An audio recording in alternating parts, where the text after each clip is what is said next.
أعوذ بالله من الشيطان الرجيم بسم الله الرحمن الرحيم. Assalamualaikum warahmatullahi wabarakatuh. Waalaikumsalam warahmatullahi wabarakatuh. Jadi,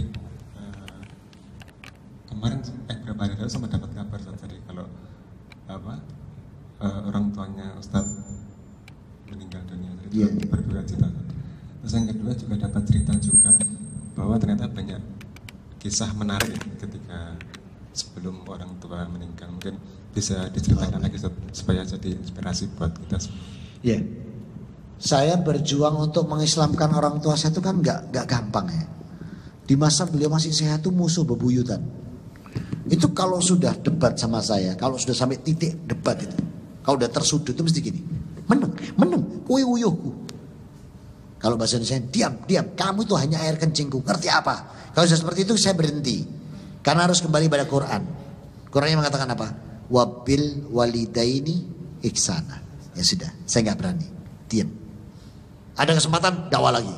Kalau pentok lagi, meneng, kue uyuhku, ngerti apa? Diam. Gak pernah tembus. Maka saya harus pakai trik. Saya harus cari ustadz lain. Gak bisa saya anaknya. Akhirnya minta tolong ustadz lain. Nah, begitu ustadz lain udah hampir tembus.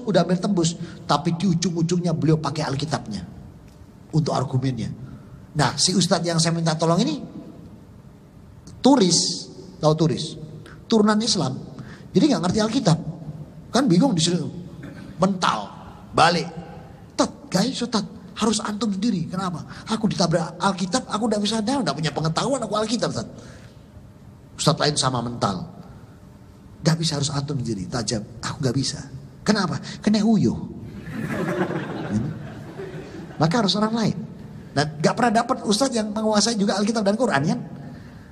Sampai akhirnya terjadilah Ahad pekan kemarin.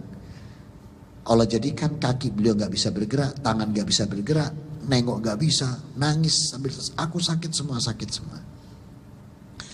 Bawa saya ke rumah sakit. Kondisi saat itu saya sedang dakwah di Tuban atau di mana, di luar kota yang pasti, saya lupa. Adik saya, Mbak Yu saya telepon. Kakak saya sudah meninggal ya, kakak saya. Kami 4 bersaudara. Albertus saya Islamkan tahun 98, setelah saya 97. Namanya saya ganti Ahmad. Bernadette saya Islamkan tahun 2000 kemarin. Bernadette-nya ganti Bilkis. Adik saya Dorothea jadi Diba. Itu semua saya Islamkan. Anak-anaknya, suami dan istrinya jadi habis. Tinggal papa mama kan. Saya gak punya bapak ibu, mohon maaf ya. Punya papa mama Jaila. Nah tinggal papa mama. Nah maka berat perjuangan ini. Ketika kakak saya Albertus sudah gak ada. Yang saya ganti Ahmad itu gak ada. Kan tinggal lakinya tinggal saya. Maka ketika sakitnya sudah begitu, yang ditelepon saya ditabrak sama Mbak Yu, sama adik. Ya manggilnya juga nggak bisa Mas Bangun, nggak bisa. Mas Christian ya, Mas Chris. Karena nama saya dulu Christian ya. Mas Chris, Mbak Yu saya juga Chris. Papa sudah begini. Saya bilang bawa ke rumah sakit. Terus biaya, Bismillah, nanti biar Ana bawa ke rumah sakit. Nah. Papa minta air kaset. Oh, enggak. Kalau air kaset bayar ono dewe, saya bilang. Kemana? Rumah sakit haji. Mbak. Terus gimana? Udah pokoknya bawa. Sekarang juga kamu tutup teleponnya, aku tutup rumah sakit haji. Aku tutup direktur di sana. Nah, tutup kan? Karena saya ngisi rutin di rumah sakit haji, pembinaan rohani untuk karyawan. Dan saya juga ngisi rutin beberapa dokter itu yang ikut kajian saya di tempat lain. Saya tinggal telepon. Mau nggak nih fastabiqul khairat? Apa itu Ustaz? Nih, bapak saya sakit gini nih, carikan kamar, gini. Itu nanti saya punya rencana sebelum ajal beliau akan saya Islamkan. Berarti rumah sakit haji punya kesempatan luar biasa membantu hamba Allah menyelam. Oh pokoknya begitu ya. Semua janji Allah saya sampaikan ya. Intan sulayan surkum yusabit adam. Oh semua bunyi semua sudah ya. Akhirnya bawa Ustaz, bawa. Pakai ambulan. Karena, oh iya tak kirim. Udah sampai dikirim, coba bayangin. Maka dikirim sama si dulur kota kan saya perjalanan. Masuklah papa. Ditelepon saya sama dokter nih. Ustaz, harus ICU. Kenapa? Kalau enggak. Oke, ICU. Masuk. Ustaz, nanti saya semua. Dah tanda tangan tuh. Adik sama Mbak Yu yang di rumah. Karena enggak ada saya. Pokoknya tanda tangan ono. Ojo main-main lu ya. Wis tanda tangan ono, saya bilang. Nanti Allah yang ngatur, saya bilang. Tanda tangan. Dah, beres semua kan. Sampai saya di ICU. Gak bisa diajak ngomong. Itu Ahad berarti ya. Senin fresh ditaruh di kamar opname. Dilepas semua alat fresh, minta bakmi, minta aneh-aneh, tapi gak dikasih, gak boleh kan. Saya masuk, Pak gimana? Chris, air kaset ini susternya pakai jilbab ya? Saya kan gak enak gitu kan ya. Ini yang nyuruh saya sini siapa? Saya. Mbak Rate jeung teh semua saya suruh bawa ke sini. Sebentar, ini rumah sakit mana? Rumah sakit haji. Kenapa di rumah sakit haji? Saya minta air kaset tutup. Hah? Tutup? Rumah sakit tutup? Saya bilangnya. Air kaset rumah sakit tutup. Oh jadi rumah sakit sudah tutup. Adanya sini. Kalau nggak mau ya Bapak pulang. Oh iya sudah sini. Nah sekarang saya minta satu hal Pak. Tolong ucapkan Alhamdulillah. Untuk apa? Papa kayak apa dibawa ke sini? Saya dapat cerita. Fotonya Papa itu ditunjukkan ke saya dari WA. Nih Papa kayak gini. Setelah Papa masuk ICU, Papa yang ada semua kan saya tunjukkan. Seperti ini. Ucapkan Alhamdulillah Pak. Gak mau gini-gini. Ayolah Pak. Sukron. Lu kok sukron? Alhamdulillah kok sukron. Sama-sama Arabnya gitu kan. Sukron. Alhamdulillah. Pak sukron itu buat saya. Kalau Alhamdulillah itu Allah. Ya sukron. Kan kamu yang bawa ke sini. Kalau aku udah mati kan gitu. Ya sukron. Ya udahlah hari ini sukron enggak apa-apa lah saya bilang. Senin tuh ya. Selasa saya ulang. Pak. Lagi Pak. Udahlah. Ini aja loh. Astagfirullah. Astagfirullah. Kayak anak kecil tuh. Ya sudah. La ilaha illallah. Astagfirullah. Pokoknya kayak anak kecil lah. Kayak mangkel nolak gitu loh. Kayak yo aku kepaksa ini.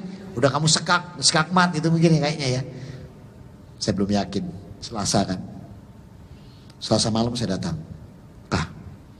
Ini kalau Papa itu olahraga. Itu sudah injury time. Sudah injury time ini habis ini Pak. Ayolah Pak ikuti saya. Nanti kita ketemu di surga. Nah itu baru. Sambil nangis itu baru bisa bareng. Nah disitulah beristighfar 3 kali. Mengucapkan kalimat tauhid dan 3 kali. Sampai dengan la ilaha illallah. Kalimat-kalimat tauhid. Setelah itu mantap. Baru saya berangkat. Tenang saya. Saya telepon. Kan Jakarta bolak-balik telepon terus kan. Ustadz spanduk udah dipasang Ustadz. Baliho udah dipasang Ustadz. Semua udah diumumkan. Insya Allah saya datang. Kalau Allah berkehendak saya datang. Tapi kondisi papa saya begini. Tapi insya Allah saya datang. Begitu sudah mengucapkan itu tenangkan saya. Nangis saya. Waktu saya nangis keluar dari kamar. Semua nangis semua. Kenapa? Papa wis gak ono. Loh kok gak ono ya apa saya bilang. Aku nangis itu karena Papa mengucapkan kalimat tauhid, kalimat syahadat dan istighfar. Masya Allah ya tak? Ya ini saksinya. Ya. Ada saksinya kan, ada dokternya, ada. Ya Bu, ya Bapak sudah. Masya Allah, wangis semua keluarga itu. Dah, wis berarti aku pengiki berangkat Jakarta. Teko wis ngucapno kalimat. Nek gak ono beres wis mari itu enak tok saya gitu. Dah kan? Berangkatlah saya. Jadwal saya kuliah subuh, kajian duha seperti di kantor Indosat ini tapi jam 9, tapi itu di PLN.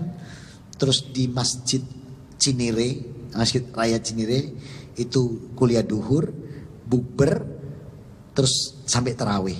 Mestinya itu agendanya. Tapi begitu masuk di jam 9 itu di PLN udah mulai bunyi nih. Dokter udah masuk, rumah sakit udah sering masuk. Dan mereka tahu kondisi saya. Jadi selama begini nih, dapat Ustaz terima dulu. Karena saya terima, ini kan on. Ini juga on kan kru. Ini dengar semua itu. Dah. Masih bisa mampu selesai saya. Sampai menjelang duhur kita ke masjid. Ke masjid Baitul Ihsan di Cinere. Di sana ngasih kuliah duhur. Bunyi lagi di tengah jamaah umum. Saya izin lagi. Masih saya terima lagi. Yang terakhir kami ada begini. Ini kalimat yang terakhir ada. Grace, Mbak Yu ini. Infusnya Papa bukan obat yang turun Grace. Darahnya sudah mulai naik ke selang. Kateter sudah keluar darah. Papa sudah muntah darah. Terus obat yang harusnya nggak masuk sekarang juga naik darah keluar. Oke. Kenapa kamu telepon saya? Ini on saya lupa ini on ini denger ini. Jadi orang denger ini. Karena bagaimana kan tidak terdengar. Terus kenapa telepon saya? Karena kamu anak laki satu-satunya Kita minta perizinan dari dirimu. Kau izinkan enggak? Papa mau dipasang alat masuk dari tenggorokan ini, ronggokan tuh masuk ke dalam sampai ditembuskan ke paru. Terus habis itu jantungnya mau dilubangi yang sini untuk ditembakkan langsung ke vena besarnya. Sebentar. Mana dokternya? Sambung nggak dokter? Saya ngomong. Ya dok. Harus begini Ustaz, begini supaya begini. Enggak, saya tanya. Itu yang dilakukan untuk masuk ke mulut sampai nembus parunya sama jantung, itu menyembuhkan enggak? Tidak Ustaz. Terus untuk apa? Cuma mengatur ritme aja. Mengatur ritme. Enggak ada ini apa enggak? Ini pasti hidup enggak? Enggak usah. Oh gitu Ustaz. Saya bertanggung jawab. Jangan ada adik saya dan kakak saya yang tanda tangan. Karena dalam klausul fikih, kalau itu enggak menyembuhkan, itu bukan ikhtiar. Itu berarti melawan kehendak Allah. Tapi kalau misalnya dengan alat itu ada jaminan kesembuhan, itu boleh, namanya ikhtiar. Dan itu boleh kita pakai surat 40, 60 dan 44. Wa ufawidu amri ilallah innallaha basir. Boleh. Tapi kalau saya tanya menyembuhkan, enggak. Pada jaminan, enggak ada Ustaz. Tahu itu apa? Ya cuma untuk ngatur aja. Ngatur toh. Enggak bisa apa-apa bapak saya, enggak bisa. Batang nyatanya sudah putus. Oh, enggak usah dipasang. Kembalikan ke kakak saya. Terima kakak saya. Yo po Chris, sudah nangis semua nih. Insya Allah aku pulang. Dengan kalimat itu kan semua dengar tuh jamaah. Saya selesaikan kajian sampai selesai. Panitia mungkin gak enak. Ustadz, gak usah ke masjid yang berikutnya. Kami antar jenengan ke bandara. Diantar saya ke Soekarno-Hatta. Dari yang rencana jam 22, jadi yang cari dapat yang jam 17. Maka saya pulang lebih awal. 2 masjid lewat. Ternyata delay. Allahu Akbar. Kalau Allah sudah mengendaki itu mau apa? Gak bisa apa-apa, sudah delay. Tapi saya ada ketenangan karena apa? Kemarin sudah selesai, sudah tuntas. Rabu itu sudah tuntas. Jadi saya gak bingung. Sudah masuk Kamis malam ini ya. Berarti kalau hitungan Islam sudah Jumat. Dalam perjalanan safar Rasul mengatakan, Mamin rojul muslimin fin safarin endahu wajibahum. Doa seorang mukmin yang sedang safar itu adalah doa yang tidak ditolak oleh Allah. Nah saya cuma gini doanya waktu itu. Ya Allah, kalau keislaman bapak saya kau terima, tunjukkan tanda. Kalau tidak kau terima pun, tunjukkanlah aku tanda. Itu doa saya. Dan segerakan aku sampai di rumah sakit ya Allah, untuk bisa menjumpai dia. Ternyata apa? 18.30 touchdownnya landing itu 18.30. Tas, saya lihat jam, sengaja lihat jam. Bolak-balik, saya pengen dan cepet turun dan cepet saya mau ke rumah sakit. Begitu touchdown 18.30, tas. Kira-kira 7 menit, 8 menit itu kan merapat sampai ke apron. Baru boleh nyalakan setelah turun. Begitu nyala mau masuk semua. Baik WA, SMS, telepon langsung berdering. Nah, bunyi rumah sakit. Chris, ya. Papa gak ada. Innalillahi. Jam berapa? 18.30. Masya Allah. Touchdown. Apa Chris? Touchdownnya landing pesawatku. Terus ada ngorok? Gak ada. Ada meronta? Gak ada. Rintihan? Gak ada. 18.30 itu semua mesinnya mati. Kalau satu ruangan kan mestinya rotong semua. Ini enggak. Hanya di tempatnya bapak saya. Jadi tempat papanya. Kalau itu mati barengan, mestinya kan semuanya. Ini enggak. Jadi nafas, oksigen, darah, kardiografi, itu matinya bareng semua di satu kasur bapak itu 18.30. Bet. Gak ada yang fungsi sama sekali mesin di tempat ayah. Bet. Dahinya basah, ngembun terus. Begitu saya datang, cukup ya Allah, alhamdulillah tanda darimu. Kau wafatkan bapakku Jumat, Ramadan, dan basah. Alhamdulillah diterima. Langsung saya perintahkan rumah sakit, tolong diamankan bapak saya. Saya mau mandikan malam hari ini. Saya sucikan, dibantu Ustaz Zaini. Kami bersihkan, saya masukkan kamar mayat. Tolong tempat tidur bapak saya ini jangan dirubah. Tolong kodenya ditutup. Kenapa? Maaf. Gereja itu tiap hari datang Pak. Jadi, dan saya nggak punya kekuatan. Karena KTP Katolik. Data masih gereja semua. Itu kalau diambil saya nggak akan kuat. Karena apa? Saya nggak punya sertifikat keislaman dan lain sebagainya. Itu pun juga baru 2 hari yang lalu. Dan belum sempat ngurus apa-apa. Sementara gerejanya, mau nggak bantu saya? Karena saya, mau. Supaya nggak kena, nanti kena sholawatannya sana. Tuhan Yesus di Jogja lah, susah gue kena gitu ya. Daripada kena begitu, saya minta rumah sakit tolong diamankan. Maka diamankan di ruangan Ustadz. Tanda tangan semua ya Ustadz, iya. Disimpan di tempat freezer mana jenazah. Dan itu kan pakai tarif semua. Gak ada yang gak pakai tarif kan, di rumah sakit itu semua pakai tarif. Masuk. Begitu masuk, besok pagi saya keluarkan jam 8, saya umumkan untuk sholat jenazah. Saya buat jam 8 memang, biar pagi sekali. Jam 8 langsung pemakaman. Jadi saya curi dari gereja. Kalau enggak parah ini. Makanya saya bisa masukkan asrama haji, rumah sakit haji. Itu kalau masuk RKZ saya nggak bisa apa-apa itu. Mesti di dek bolo-bolo di sana, nggak bisa masuk saya. Saya taruh di rumah sakit haji. Dan rencana Allah lebih dahsyat daripada rencana manusia. Enak kayak bapak saya itu, gak tahu sholat, gak tahu poso, gak tahu maca Quran loh. Wah enak loh, sholatnya disolatkan syar'i, dimandikan dengan syar'i, dimakamkan syar'i, gak pakai bunga, gak pakai adzan, gak pakai qomat. Katanya teman-teman, wah enak dok papa sampean ini.